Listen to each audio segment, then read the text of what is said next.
I see Russia being a big beneficiary of this move against Venezuela. I think they're going to end up doing very well as a result of that.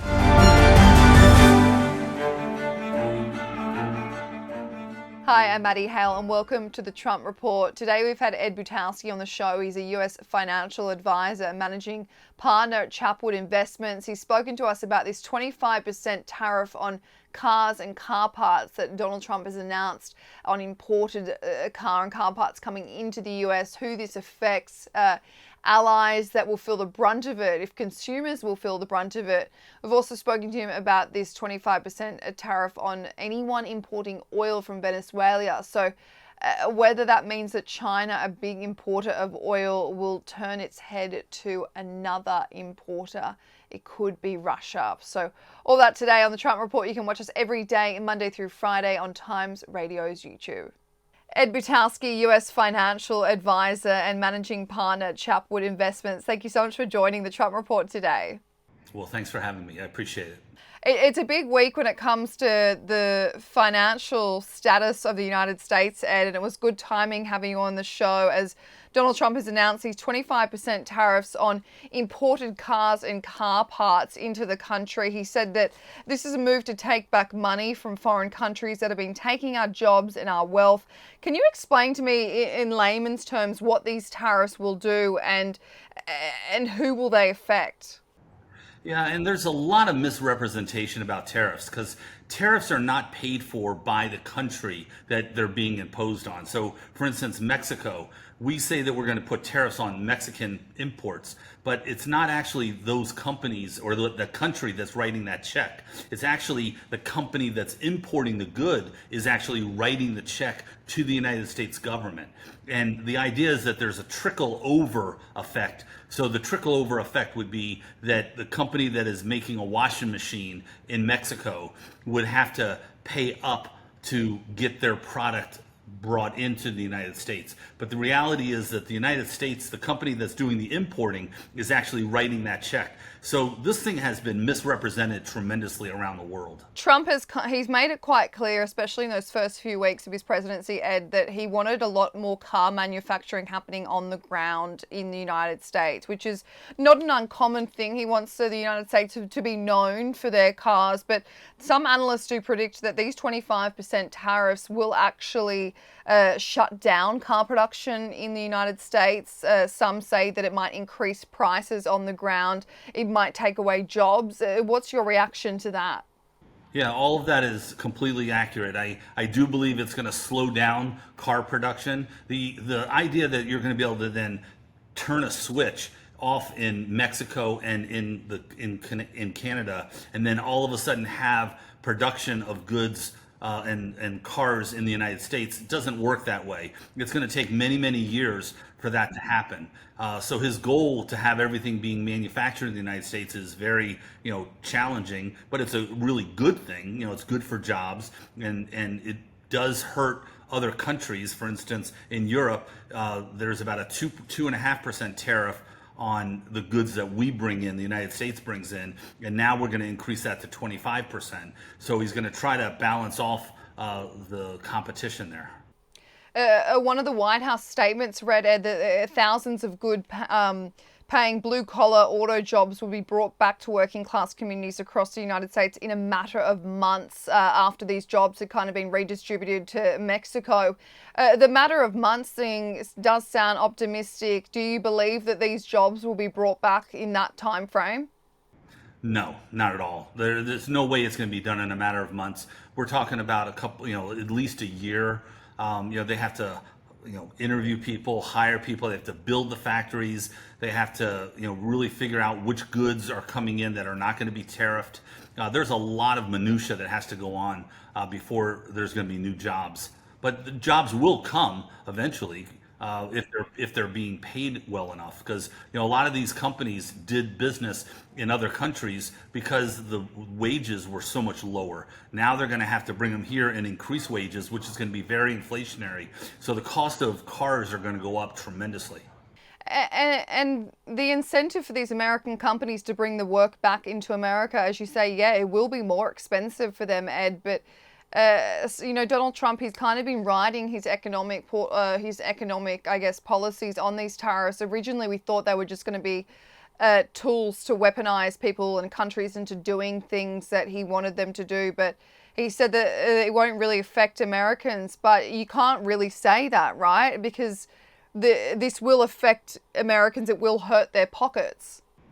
Yeah, there's so many moving parts here that it's very confusing just to keep track of everything. I mean, just like the parts to build the automobiles are coming from overseas, you got to figure out which parts are coming from overseas, which ones are going to be tariffed, and there's just so much confusion because they did start off with the tariffs about fentanyl and trying to slow down the fentanyl and punish the governments of Mexico and Canada, and now it's morphed into this whole car thing, and then obviously what's going on with Venezuela is also another issue.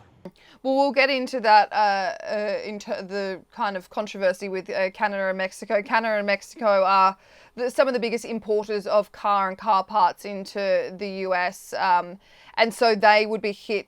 They would be hit quite a lot by this 25% tariffs, but they've obviously also been given these 25% tariffs on top of this because on all of their imported goods, because Donald Trump is trying to crack down on human smuggling, drug smuggling into the United States. But the reaction from overseas, Ed, was Mark Carney, Canada's new prime minister, saying he called this a direct attack on Canadian workers, and then the EU Commission president said it would be bad for business and will hurt consumers. How detrimental will this new 25% tariff on cars, on car parts be for these allies? Well, it's going to be pretty devastating. 25% is not something to just pass off as nothing. But the countries of Canada and Mexico are only going to be hurt because they're going to have production that's going to go down. They're not going to be billed like the government. Mark Carney's not going to get a bill from the United States government saying you owe us this much money. It's going to be the companies in Canada that are going to lose business, that are not going to be able to export into the United States like they were before, and that's going to be devastating to them. So it doesn't hit Canadian, doesn't hit Mexican governments, it doesn't hit the taxpayer, it hits the companies, which in turn hits the individuals running the company, which in turn hits the people wanting to buy. That's correct. Right. And that's an important thing to everyone to know because, again, as I said at the beginning, everyone has this thing wrong, thinking that the country of Canada, the country of Mexico, and a bunch of European countries are going to be writing checks, and that's not the case. No, but the consumers will be. That's correct. Yeah. So do you consider these tariffs something that will shake up the global car industry, Ed? I do. I think that if you look at it from Trump's standpoint, the United States has been the world's piggy bank for quite some time. And you look at the trade imbalances. So the cars are definitely one way to even that out. So I definitely believe that this is going to shake up things, and it's going to make foreign cars a lot more expensive in the United States. It is interesting. Sorry, it is interesting, Ed, when it comes to balancing out these tariffs, balancing out what the United States gets and what they give up. But then you have situations like steel and aluminium tariffs on countries such as Australia, where I'm from, and that country is in a trade deficit. So you kind of question why the United States would place tariffs on certain countries that are in this deficit. Yeah, well, I think that Trump is being a little haphazard. Just just one day he'll wake up and say, I'm going to tariff this and I'm going to tariff that. And I don't think it's a really sound policy that he has at this point. And why he's tariffing, if that's the right way of saying it, Australia for certain goods, he must have somebody in his ear telling him that that's a good thing to do. But he's making a lot of enemies that way. But it's not just auto and manual cars as well, Ed. This will affect these tariffs, these 25% tariffs on cars and car goods will affect Tesla and electric car vehicles, correct? Well, most of Teslas are made in the United States, but there are parts that come from outside the United States. So it's definitely going to impact everything. And it's really hard to keep track of every single part that's coming from outside the United States and how that's going to impact the overall cost of a car. But Teslas are mainly made in the United States. A lot of their parts, I think, are imported from Mexico and maybe Canada. But early into Trump's administration, Ed, he said that he was getting rid of Biden's electric vehicle mandate and the incentives that they were giving Americans to buy electric cars. In the last few months, since January, Elon Musk's Tesla has stocks have fallen 40%. Do you think there's any correlation between that and this end to the mandate? No, I think that Tesla stock was very expensive, and I think a lot of competition was coming in to compete with it. So I think that the Tesla stock drop has everything to do with just normal trading in the open stock market and very little to do with the EV mandate. Is it normal for a big company to have their stock drop by 40% in a few months? Well, it's not normal, but the stock was grossly overpriced, and a lot of the Magnificent Seven stocks, the seven stocks that were driving the S&P 500, have come down quite a bit. So it's not unheard of to have it come down quite as much as it has. So Elon Musk is obviously working in the Trump administration as a senior government official, and he's running DOGE, the Department of Government Efficiency, Ed. But these recent tariffs and this ending of electric vehicle mandate, it kind of hits Elon where it hurts. Is that your interpretation? Yeah, it does. And that combined with a very overpriced stock, is the reason that it came down. But I think Elon will be fine. The Global Times, Ed, which is China's mouthpiece, their newspaper, it responded to the news of these extra tariffs placed on China and these imported goods, as well as the ones relating to trying to crack down on fentanyl. They said the United States is violating World Trade Organization rules. Is there any truth to that in the way that Donald Trump has been weaponizing these tariffs in the last few months? I can't imagine that he's breaking any international laws about imposing tariffs. I mean, that's something that a country can do, and that's what countries have been doing for quite some time to the United States. So I don't know what the laws are. I'm not an expert at that, but I can't imagine that the Trump administration is breaking any laws in terms of imposing tariffs. Well, we'll get into the update from the Trump administration when it comes to Venezuela's oil. China being one of the big importers of Venezuela's large amount of crude oil. Basically, Donald Trump came out and said that any country who imports oil from Venezuela will be hit with a 25% tariffs. Now, this is a part of his incentive to crack down on the amount of criminals and gangs that are seeping into the US. He says that Venezuela basically is sending their own into the US. So if this tariff does go through and countries that import oil from Venezuela are hit with this 25% tariff, who will be hurt the most? Well, the countries like China are going to be hurt. Anybody who is importing oil from Venezuela, and Venezuela is a huge exporter of oil. So, any country at all that's doing that, because the United States does have a major economic benefit, and that is the economy. And everybody wants to be a part of the United States economy. And if you're going to be hurt, if you're going to import Venezuelan oil, then you're going to be hurt from a tariff standpoint, and you're not going to be allowed into the United States game of the economy. So I think that is a really smart move, and it's one of those tools that the Trump administration can use without firing any kind of kinetic weapons. We can play really hardball with a lot of countries by dangling out there our economy and taking it away from people in countries that don't abide by our rules. With China already having those 20% tariffs on their imported goods already, do you see a world in which Beijing will order oil refineries to not be importing this oil from Venezuela and actually play ball with Trump? Well, you'd have to know what's going on in Xi Jinping's head, but I can't imagine that they're going to play nice with that.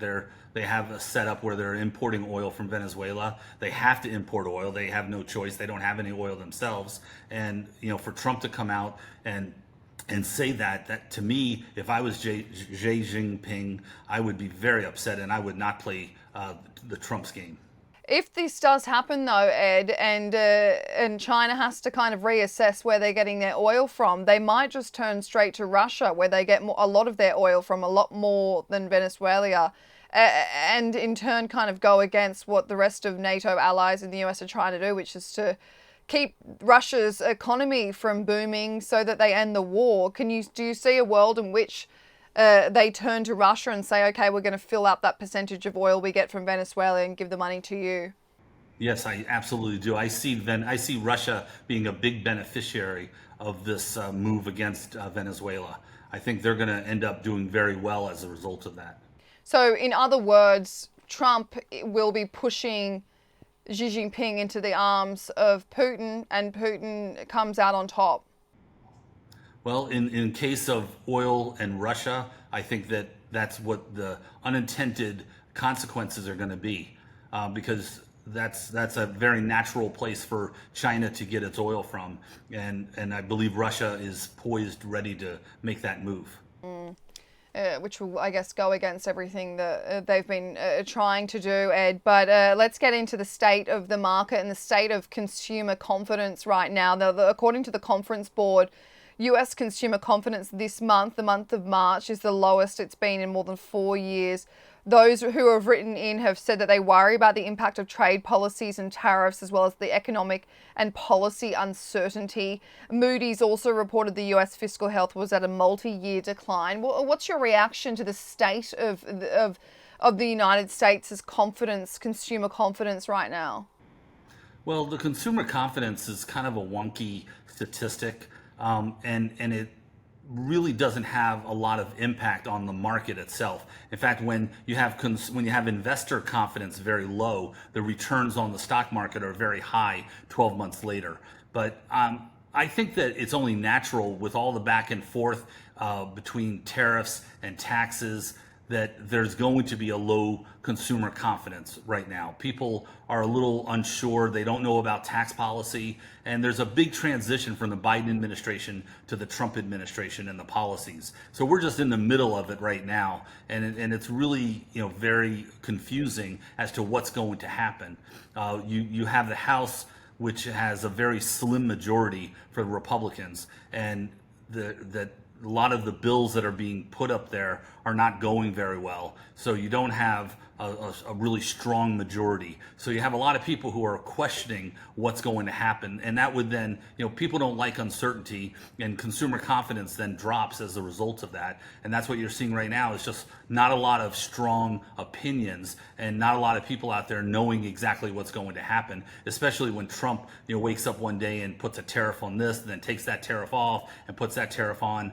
People, start to really try to figure out what their best move is, and that is symptomatic of low consumer confidence. Is it normal, Ed, when you have a change in hands of government, to feel this volatility in consumer spending and in consumer confidence? Is it normal, or is right now kind of a accelerated version of that, just the way in which Trump is governing? I think that you've gone from such a different type of governing under Biden to Trump that people are trying to kind of get their head around exactly what's happening, because there's such a dramatic shift between what Biden was doing and what he was trying to do, and with Kamala Harris and what she was going to do, and what Trump is doing. So I think it's abnormal for there to be such a dramatic shift. But this is what the American people voted for, and this is what they're going to get. Just finally, Ed, who are the big losers when it comes to uncertainty and change in the American economy? I think everybody feels the impact. I think people from the lower and middle income people to the higher income people, I think everyone feels a very uncomfortable and unsettling feeling at this point. If there's companies that are feeling it, I think it's the drug makers that are going to be kind of out there. I think they're going to be, having to question where their profits are going to come from. But from a consumer standpoint, I think everybody across the board has, a lot of skin in the game, and are waiting to see what the results are going to be as to, tax policy and fiscal policy. Ed Butowsy, thank you so much for joining the Trump Report. Thank you.